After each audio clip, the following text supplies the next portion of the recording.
सरस्वतीने नमस्कार केला, मोरे कहे भरत बुद्धी फेरू, आणि मी हे करू शकत नाही, कारण भरत स्वतः भक्तीचा आणि धर्माचा अवतार आहे, मी त्याची बुद्धी फेरू शकत नाही. आता आपला संकल्प त्याच्याकडे वळूया. हनुमान चालीसाला मोजून 2 ते 3 मिनिटं लागतात. भगिनींनी काय करायचंय, जसं जसं आपल्याला वेळ भेटतो, फक्त नियम एक खूप मोठा आहे की तन आणि मन दोन्ही स्वच्छ असलं पाहिजे. आणि हनुमान चालीसामध्ये एक वाक्य येते, मन क्रम वचन ध्यान जो लावे. ओके, अर्थात जो व्यक्ती मनाने, कर्माने आणि वचनाने हनुमंताची आळवणी करेल त्याचे सर्व कार्य सिद्ध होते. आणि हे मी नाही म्हणत, तुळशीदासजी म्हणतात. आणि हनुमान चालीसामध्ये लिहिलेले जो कोई पडे या हनुमान चालीसा, त्याच्यामध्ये हे नाही लिहिलं जो बाई पडेल, जो पुरुष वाचेल, असं लिहिलेलं आहे का? म्हणून अशी कुठेही नियम नाही आहे. हे कुठेतरी काही लोकांनी लावून ठेवलेत की हनुमान चालीसा वाचू नका. फक्त जेव्हा हनुमानजीचं दर्शन घेतो नियमाने घ्या. ते ब्रह्मचारी आहेत, त्यांच्या ब्रह्मचर्याला काही हे व्हायला नको. ती शक्ती कमी झाली तर त्रास आपल्यालाच होईल. ठीक आहे, आता हे झालं हनुमान चालीसा आपल्या घरी वाचायची. दुसरा संकल्प आपला असा आहे, 17 मे 2026 आपण सर्व भगिनींनी मोठ्या राम मंदिरात संध्याकाळी 6 वाजता एका ठिकाणी यायचंय. आणि कारंजाच्या इतिहासात हे पहिल्यांदा होईल. मग 10 भगिनी येऊ का 100 येऊ, की महिलांचं सामूहिक हनुमान चालीसा पठण होणार आहे. आजपर्यंत कधी कारंजात झालं नाही. पुरुषांनी केलं, महिलांनी पुरुषांनी केलं, परंतु फक्त मातृशक्तीचं सामूहिक महिलांचं हनुमान चालीसा पठण आहे. सगळ्यांना विनंती आहे आपण यावं आणि सर्वांना आणावं. मग आपला अधिक मास सुरू होईल. आपापल्या घरी करा. रोज तर शक्यच नाहीये, कुणालाच वेळ नाही, मला पण वेळ नाहीये, आहे की नाही. त्याच्यानंतर 15 जूनला अधिक मासची समाप्ती होत आहे. 15 जूनला पण पहिल्यांदा कारंजामध्ये हनुमान चालीसाचा यज्ञ होणार आहे. यज्ञ म्हणतात मराठीत, सॉरी, यज्ञ हिंदी में कहते हैं.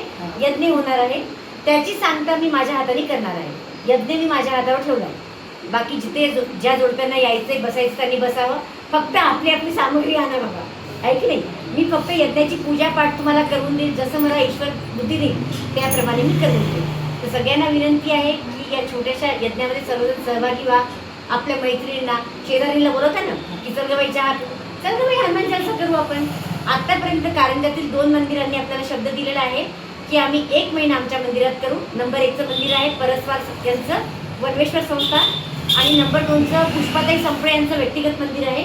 त्या 10-12 महिला रोज सामूहिक हनुमान चालीसा मंदिरात करणार आहे. असा आपला हा संकल्प आहे.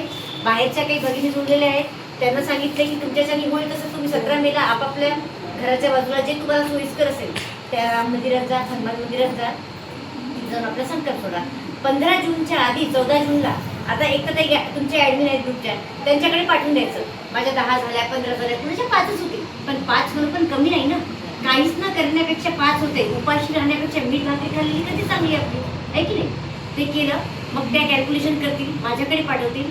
अशा एकताताईंसारख्या ग्रुप बनवणाऱ्या आज माझ्याकडे 25 महिला जोडल्या आहेत. माझ्याकडे अमरावतीमध्ये ग्रुप झालाय, धनजमध्ये झालाय, मंगरूळ, वाशिम, नांदेड आणि नागपूर इतक्या ठिकाणी आपले हनुमान चालीसा पठणचे ग्रुप झाले आहेत.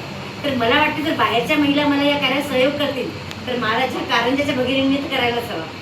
तर मला अपेक्षा आहे माळीपुरातील भगिनी येतील, आपल्या मैत्रिणीला घेऊन येतील, जावयाला घेऊन येतील, आईला आणतील, सासूबाईला आणतील. जमेल ना? तर एकदा बोला जय श्रीराम, जय श्रीराम, जय श्रीराम, जय श्रीराम. आजीबाईचा आवाज मोठा पाहिजे. बोलो फिर से एक बार, जय श्रीराम, जय श्रीराम. एक ही नारा, एक ही नाम, जय श्रीराम, जय श्रीराम. एक ही नारा, एक ही नाम, जय श्रीराम, जय श्रीराम. बस हीच एक विनंती घेऊन ताईंसोबत